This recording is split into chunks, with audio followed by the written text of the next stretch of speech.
नमस्कार, मेरा नाम है विपिन और आप देख रहे हैं द ललन टॉप। 1997 में पहली बार खेल के बीच मौसम या किसी और तरह से बाधा के लिए डकवर्थ लुईस नियम का इस्तेमाल किया गया।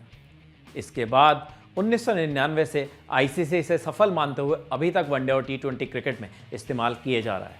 हालांकि 2015 के बाद यह नियम बदलकर डकवर्थ लुईस टर्न मेथड कर दिया गया। इसे इतना सफल बताने के बावजूद भारतीय डोमेस्टिक क्रिकेट में इसका इस्तेमाल नहीं होता। भारत के पास डोमेस्टिक क्रिकेट के लिए उसका अपना लोकल डीएलएस है। लिस्ट ए टी20 क्रिकेट और भारतीय महिलाओं के मैचों में बारिश और मौसम की मार या किसी अन्य तरह की बाधा के वक्त वीजेडी मेथड का इस्तेमाल किया जाता है। वीजेडी का मतलब है वी जयादेवन मेथड। वी जयादेवन केरल के एक सिविल इंजीनियर हैं। इन्होंने भारत में इस मेथड को इंट्रोड्यूस कराया। साल 2007 से भारतीय डोमेस्टिक क्रिकेट में वीजेडी मेथड का इस्तेमाल किया जा रहा है। हाल में विजय हजारे ट्रॉफी के फाइनल का विनर भी इसी मेथड से बना, जबकि सैयद मुश्ताक अली ट्रॉफी में भी कई मैचों का नतीजा इसी मेथड के जरिए आया। लेकिन अब इस मेथड के जनक वी जयादेवन ने कहा है कि 2007 से डोमेस्टिक सर्किट में इस्तेमाल किए जाने के बावजूद उन्हें इसके लिए किसी भी तरह की प्रशंसा नहीं मिली और ना ही कोई खास कंपनसेशन दिया गया। ललन टॉप से बात करते हुए विजयन ने यह भी बताया कि साल 2009 में उन्हें बीसीसीआई से 5 लाख रुपए मिले, लेकिन इसके अलावा उन्हें कोई भी खास प्रशंसा नहीं मिली।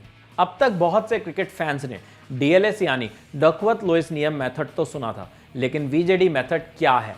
दरअसल क्रिकेट के कई जानकार इस बात को मानते हैं कि वीजेडी मेथड डीएलएस के मुकाबले में ज़्यादा प्रामाणिक और सटीक है।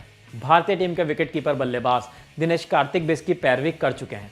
साल 2018 आईपीएल में उनकी टीम की हार के बाद उन्होंने कहा था, वीजेडी मेथड जैसा मेथड जब हमारे पास मौजूद है तो हम इसका इस्तेमाल आईपीएल में क्यों नहीं करते।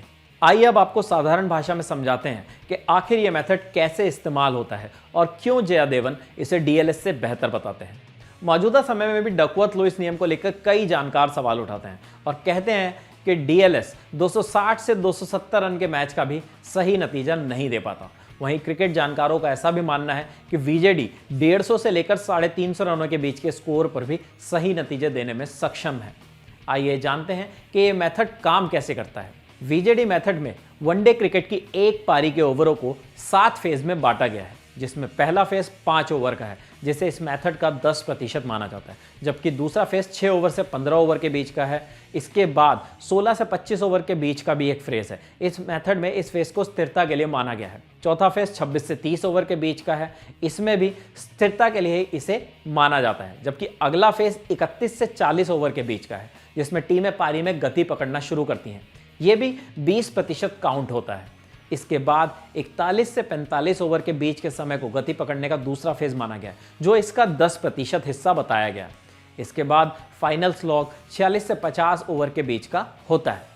इस हिसाब से इन 7 फेसों के आधार पर मैच में बारिश या कोई भी बाधा होने पर फेस के हिसाब से रनों के प्रतिशत और ओवर्स के प्रतिशत से कैलकुलेट किया जाता है। जहां वीजेडी मेथड को 7 फेज में अलग अलग तरह से बांटा गया है, वहीं डीएलएस मेथड में शुरुआत में धीमी गति और आखिरी के 10 से 15 ओवर को स्लॉग ओवर्स के रूप में गति बढ़ाने के लिए माना गया है।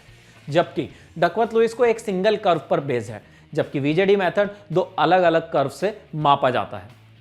इन तमाम फैक्टर्स की वजह से ही कई जानकार वीजेडी को डीएलएस से बेहतर बताते हैं। अब आपको उदाहरण के साथ इस मेथड को समझाते हैं। मान लीजिए भारत और वेस्टइंडीज के बीच 50 ओवर का मैच खेला जाता है। भारत ने पहले बल्लेबाजी की और 50 ओवर में 280 रन बना दिए। इसके बाद पारी के बीच में ब्रेक हुआ और उसमें बारिश आ जाती है। फिर वेस्टइंडीज की टीम को सिर्फ 40 ओवर बल्लेबाजी करनी है।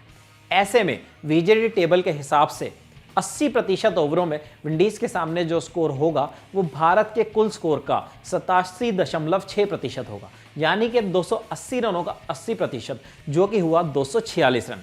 ऐसे में वेस्टइंडीज को वो मैच जीतने के लिए 40 ओवर में 247 रन बनाने होंगे। ये तो रही एक बात। वहीं आपको इसे एक दूसरे तरीके से भी समझाते हैं। मान लीजिए भारत ने 50 ओवर में 300 रन बनाए। इसके बाद बहुत अधिक बारिश हो गई और वेस्टइंडीज से कहा गया कि अब आपको सिर्फ 25 ओवर खेलना है। ऐसे में वीजेडी मेथड को अगर लागू किया जाता है तो वेस्टइंडीज के सामने 25 ओवर में 300 रनों का 63.4% टारगेट होगा, यानी कि 300 रनों का 63.4% टारगेट उन्हें हासिल करना होगा। तो उनके सामने जो लक्ष्य होगा वो 191 रनों का होगा। वीजेडी मेथड को एक और परिस्थिति में ढालते हुए समझने की कोशिश करते हैं। आइए देखते हैं। मान लीजिए भारत ने पूरे 50 ओवर बल्लेबाजी की और 300 रनों का आंकड़ा पेश किया। इसके बाद वेस्टइंडीज की टीम भी खेलने आई। उन्होंने 25 ओवर तक बल्लेबाजी की, लेकिन इसके बाद बारिश शुरू हो गई और बारिश रुकने का नाम नहीं ले रही। अब वेस्टइंडीज ने 25 ओवर में 5 विकेट खोकर 170 रन बना लिए हैं। भारत के 300 रनों के जवाब में उनका स्कोर 25 ओवर के बाद 170 रन है। 25 ओवर के बाद 5 विकेट गिरने की स्थिति में वेस्टइंडीज का जो कुल स्कोर होना चाहिए वो भारत के 300 रनों का 60% होना चाहिए, यानी कि 25 ओवर के बाद उनका स्कोर लगभग 180 रन होना चाहिए। ऐसी स्थिति में विंडीज के तो 170 रन है, तो वो भारत के स्कोर से 10 रन पीछे हुई और वो ऐसी स्थिति में मैच हार जाएगी। इस चीज से आप समझ सकते हैं कि किस तरीके से वीजेडी मेथड एक मैच के ऊपर काम करता है। भारत में 500 से अधिक मैचों में इसका इस्तेमाल होने के बावजूद बीसीसीआई का इस पर भरोसा कायम है। वो अपने सभी लिस्टेड टी20 और महिलाओं के मैचों में इसका इस्तेमाल करता है।